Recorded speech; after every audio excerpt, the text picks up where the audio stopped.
Hello sir. Hello అండి. చాలా మంది ఫోన్ చూస్తున్నారు లేదంటే టీవీ చూస్తున్నప్పుడు కానీ తల బరువుగా ఉంది అని చెప్పేసి అంటూ ఉంటారు కదా, దేని వల్ల అని అనిపిస్తుంది? యాక్చువల్లీ దాన్ని బ్రెయిన్ రాట్ అనొచ్చు అండి. ఇది చాలా కామన్ స్లాంగ్ మాట.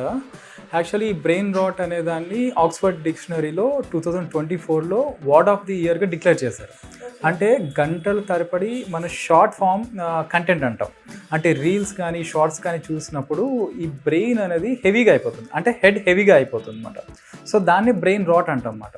సో ఇక్కడ ఏమవుతుంది, దీని వెనుక ఒక సైంటిఫిక్ రీజన్ కూడా ఉంది మనకి. ఇక్కడ ఏమవుతుంది, కంటిన్యూస్గా గంటల తరబడి ఈ షార్ట్ ఫామ్ కంటెంట్ చూడడం వల్ల ఈ మన బాడీలో డోపమైన్ అనే హార్మోన్ ఉంటుంది కదా, కంటిన్యూస్గా హిట్ అవుతుంది అనమాట.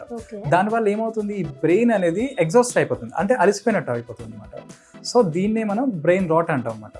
సో దీనివల్ల ఏమవుతుందంటే మనకి ఈ బ్రెయిన్ రిలేటెడ్ ప్రాబ్లమ్స్ వచ్చే ఛాన్సెస్ ఉంటాయి. మనకి యాంగ్జైటీ కావచ్చు, మూడ్ స్వింగ్స్ కావచ్చు, అలానే కొన్ని హెడేక్స్ వచ్చే ఛాన్సెస్ ఉంటాయి. సో ఇవన్నీ కూడా ఛాన్సెస్ ఉన్నాయన్నమాట మనకి. సో ఈ గంటల తరబడి ఈ షార్ట్ ఫామ్ కంటెంట్ చూడడం వల్ల సో హెడ్ హెవీ నంబ్ అయిపోతుంటుంది కదా. సో దీనివల్ల ఇన్సోమ్నియా వచ్చే ఛాన్సెస్ ఉన్నాయి, స్లీప్లెస్నెస్ అంటాం, అంటే బ్రెయిన్ రిలేటెడ్ ప్రాబ్లమ్స్ వచ్చే ఛాన్సెస్ ఉన్నాయి. మీ దగ్గరికి ఎవరైనా పేషెంట్స్ వచ్చారు? ఇది ఈ ప్రాబ్లంతో చాలా మంది వస్తారండి. సో ఇక్కడ ఏం చేస్తామంటే ఫస్ట్ లైఫ్ స్టైల్ చేంజెస్ అంటాం. ఎందుకంటే మనకి ఇక్కడ నుంచి స్టార్ట్ అవుతుంది కదా, short form text, videos, reels, ఈ షార్ట్స్ చూడడం వల్లే కదా. సో ఇవి బెటర్ అవాయిడ్ చేసుకోమని చెప్తాం. దాంతో తర్వాత ఏంటంటే సిమ్టమ్స్ కొన్ని రోజులు ఉంటాయి అవాయిడ్ చేసినప్పటికీ కూడా. దీనికి ఏం చేస్తామంటే ఆస్టియోపతిలో సిఎస్టీ అంటాం.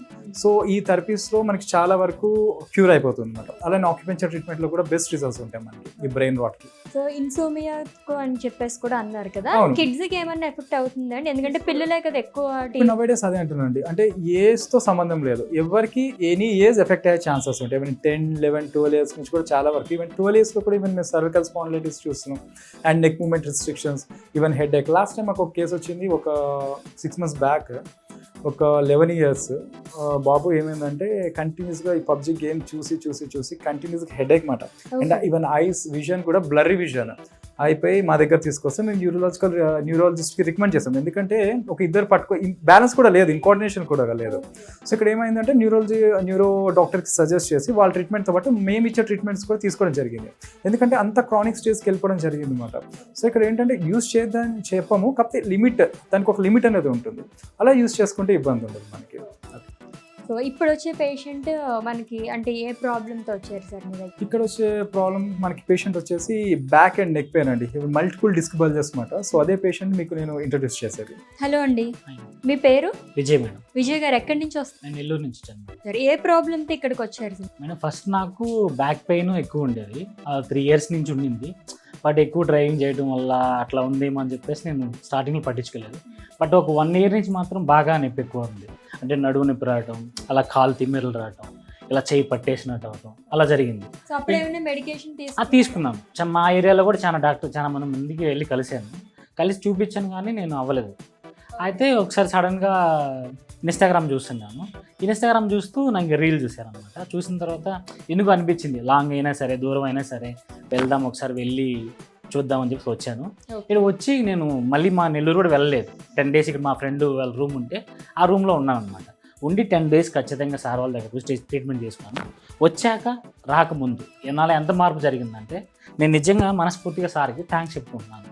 ఎందుకంటే ఆ పెయిన్ నేను ఎలా భరించానంటే అంత పెయిన్ భరించాను, కానీ అది చాలా రిలీఫ్ ఉంది, చాలా మేలు జరిగి నేను ఇక్కడి నుంచి హైదరాబాద్ నుంచి వెళ్ళేటప్పుడు నేను హ్యాపీగా ఫీల్ అవుతున్నాను. ఎందుకంటే ఖచ్చితంగా మేలు జరిగిందని నేను కోరుకుంటున్నాను. సో ట్రీట్మెంట్ ముందు తర్వాత మనకి ఎంత డిఫరెన్స్ అనేది తెలిసింది, మీకు ఎంత %? మేడం అంటే పెయిన్ అయితే అప్పుడు బాగా ఎక్కువ ఉండింది. ఇక్కడికి వచ్చేటప్పుడు కూడా అంటే నేను తిరిగి అలసిపోవడం వల్ల ఈ నార్మల్గా ఉంటుందేమో అనుకున్నాను. బట్ నేను ఇక్కడికి వచ్చాక అంటే బహుశా నేను ఇక్కడి నుంచి వెళ్తే ఇంకొక హాస్పిటల్కి వెళ్ళాల్సిన అవసరం అయితే నాకు లేదనిపిస్తుంది.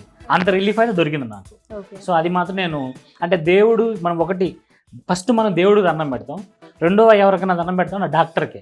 నేను మనస్ఫూర్తిగా సార్కి దండం పెట్టి చెప్తున్నాను, చాలా రిలీఫ్ దొరికింది. Thank you sir. Thank you అండి, థ్యాంక్ యూ సో మచ్.